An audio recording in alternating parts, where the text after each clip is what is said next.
Liberation.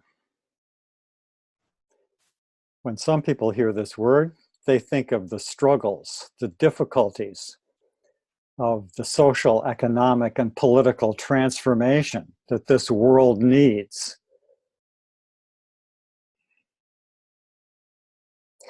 But within these social, economic, and political difficulties, there reside spiritual difficulties.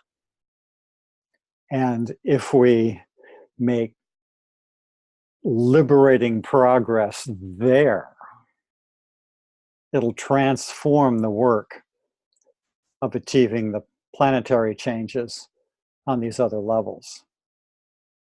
So let's talk about spiritual liberation.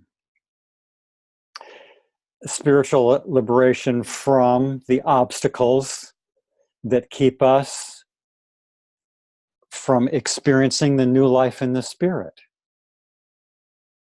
So these obstacles can be internal or external.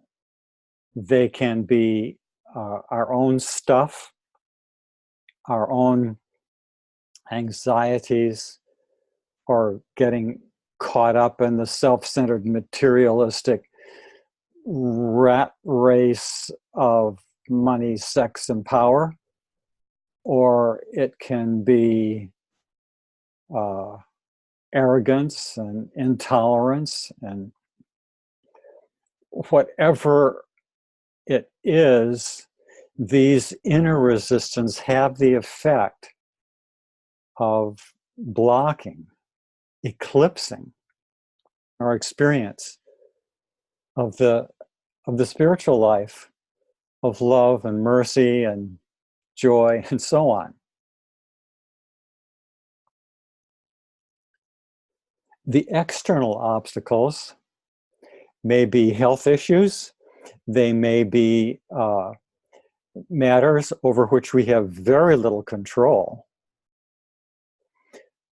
And liberation does not mean that we have got to break down an impossible barrier in an impossible amount of time. It just means that that barrier, insofar as there's not a lot that we can do about it, if that should be the case, does not itself block us from the joy and liberty of the new life in God. Now, what do we need in order to gain that liberation? Think of a time in your life when all of a sudden you found yourself drawing on strength you didn't know you had. There was power there that just sort of came in, and there it was. What I want to say is that in order to deal with the inner material resistance and the outer earthly obstacles, we need spiritual force. And that spiritual force we can draw on in a couple of ways. First of all, we can simply say, look, as a child of God, that comes with some perks. It's really cool. Faith.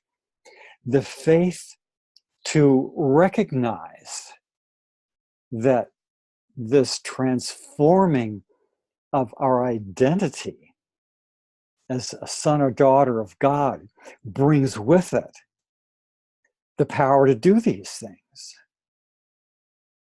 Alternatively, if we don't recognize the potentials in our own faith as sons and daughters of God to exercise the spiritual force, we can do like the one-year-old girl across the street, and she looks up at her really tall daddy when she's, wanting to get picked up, and she just puts up her hands like this, and she knows she's going to be picked up.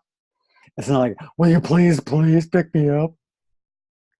It's, I know I'm going to pick up, and she loves it, and it happens every time, and she feels great.